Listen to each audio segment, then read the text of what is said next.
Continuando con la clase, vamos a hacer ahora una diferenciación anatómica por microscopio de la Taenia solium y la Taenia saginata, enfocándonos principalmente en las estructuras que vamos a poder ver, que son las proglótidas. Pero también vamos a hacer diferenciación en cuanto a su escólex. Tenemos a la Taenia solium, en el cual podemos ver el escólex, que es la cabeza, por así llamarlo, del parásito, donde en realidad es el aparato de adhesión a la mucosa intestinal, y vemos que tiene una corona de ganchos y tiene 4 ventosas.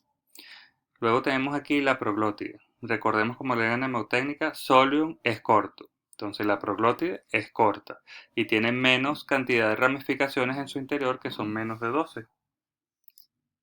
Y estas ramificaciones se dividen de forma desordenada o dendrítica.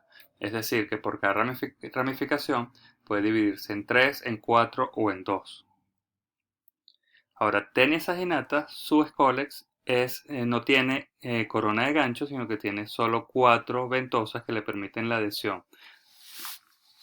Y su proglótide, como saginata, recordemos, larga, es una proglótide larga, con más de 12 ramificaciones en su interior.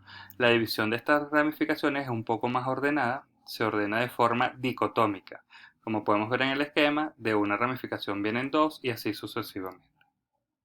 Ahora bien, hablemos de algo muy importante, que es el ciclo de vida de este complejo cisticercosis teniasis, en donde aquí es muy esquemático que vemos el huevo, la larva del adulto, en donde cuando la forma evolutiva infectante es el huevo, la siguiente forma a desarrollar es la larva. Entonces la enfermedad que vamos a padecer va a ser cisticercosis humana. En esta transición podemos tener heteroinfección a través del huevo, o podemos tener autoinfección externa o autoinfección interna, que explicaremos más adelante. Ahora bien, cuando la forma evolutiva infectante es la larva, la siguiente forma evolutiva es el adulto, por lo cual nosotros vamos a adquirir la teniasis o la enfermedad que se llama teniasis. ¿Okay? Y esto se da solo por heteroinfección. Aquí no existe la autoinfección como tal. Entonces, ¿cuáles son los mecanismos de infección? Por heteroinfección, autoinfección interna y autoinfección externa. En el caso de heteroinfección, la teniasis y la cisticercosis, como ya lo expliqué en el esquema anterior. Y la autoinfección interna, solo en cisticercosis, que es cuando tenemos las proglótides maduras.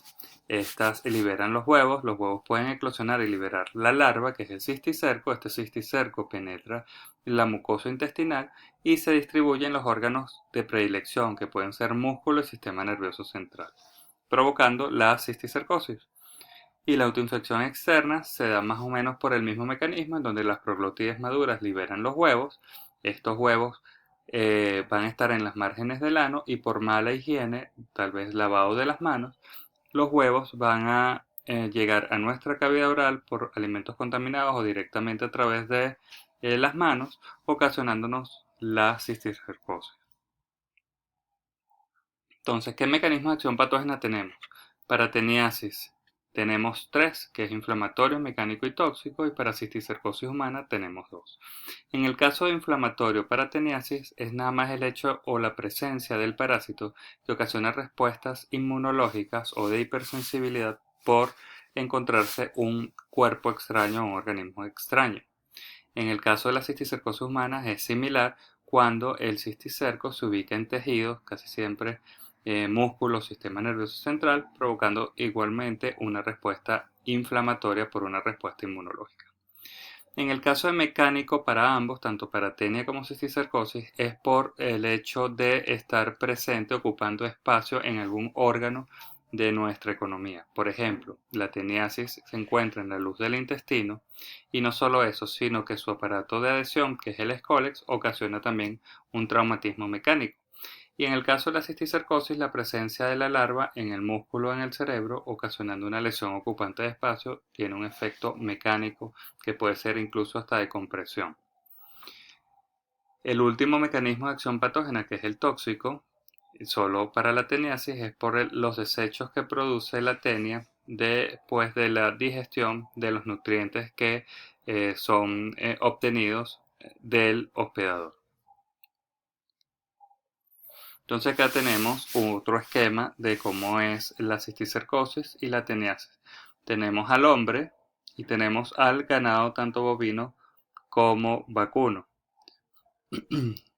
Cuando la infección es por ingesta de alimentos con quistes de cisticerco, ya sea ganado vacuno o bovino, la infección en el hospedador, que va a ser el hombre, va a ser la teniasis y se va a comportar como una zoonosis, porque es una enfermedad transmitida de un animal a un hombre.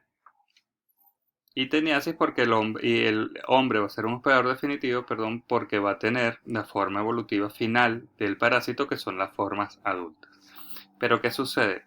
Que el hombre también se puede transformar en un hospedador intermediario. ¿Por qué? Porque cuando ingiere huevos de tenia, él va a, como forma evolutiva infectante, esta va a evolucionar a la siguiente, que es la larva, y le va a provocar al hombre la cisticercosis humana.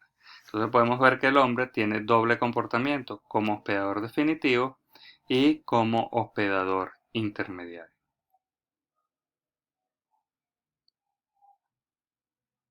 Ahora bien, hablemos del ciclo de vida de la tenia. Como más o menos comenté en el gráfico anterior, esto se da por la ingesta de alimentos contaminados con quistes de cisticerco. Está la carne que está infectada con el cisticerco, es ingerida, una carne que no ha sido bien cocida o que no ha sido inspeccionada previamente. El humano la ingiere, se libera la larva. Esta larva tiene un escólex, el escólex se une a las paredes intestinales y allí comienza su desarrollo y la formación de proglótides dentro de la luz del intestino delgado, produciendo la enfermedad que se llama teniasis. Acá podemos ver en el gráfico características anatómicas del huevo y características anatómicas de la tenia solium y tenia saginata. Entonces, en este gráfico, resumiendo, forma evolutiva infectante, la larva, que es el cisticerco.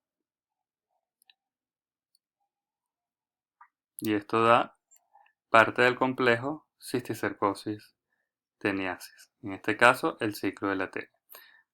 Entonces, la teniasis es la presencia del adulto de tenia solium. Es la más frecuente. No es excluyente la tenia saginata. La clínica está relacionada con competencia por nutrientes con el aspirador, que es pérdida de peso o bulimia. Eso se llama un efecto exfoliatriz. Y la presencia de este cesto en el intestino delgado, como es dolor abdominal y diarrea, que es por un mecanismo de acción patógena mecánico. Las manifestaciones clínicas tienen un amplio rango que puede ir desde sintomático, que es la más frecuente, hasta dolores abdominales, trastornos del sueño, puede ocasionar incluso episodios de diarrea, no asociados a ninguna otra enfermedad. Ahora la cisticercosis. ¿Cómo es su ciclo? Es igual, aquí lo podemos hacer con el gráfico anterior o con la descripción anterior, en donde el hombre que ya adquirió la tenia, y esto es un dato importante, cuando vemos cisticercosis hay que interrogar si en la familia hay alguien que haya tenido teniasis o solitaria. Esta persona libera los huevos por mala higiene o malos hábitos pueden contaminar los alimentos, esto va al segundo hospedador que ingiere los huevos de tenia y este huevo de tenia se va a transformar en una oncósfera que va a penetrar la luz del intestino, entra a la circulación y posteriormente se ubica en los órganos de predilección que son músculos y sistema nervioso central, provocando cisticercosis humana. Y aquí el hombre se comporta como un hospedador intermediario, puesto que no llega a la forma evolutiva final del parásito. Entonces, cisticercosis es la presencia de las formas larvarias de tenia, ya sea solium o saginata, en los tejidos de hospedadores intermediarios como es hombres, bovinos y cerdos. La enfermedad en el hombre se llama cisticercosis humana. En los cerdos y en las vacas se llama cisticercosis, pero en el hombre hay que colocarle el apellido humana.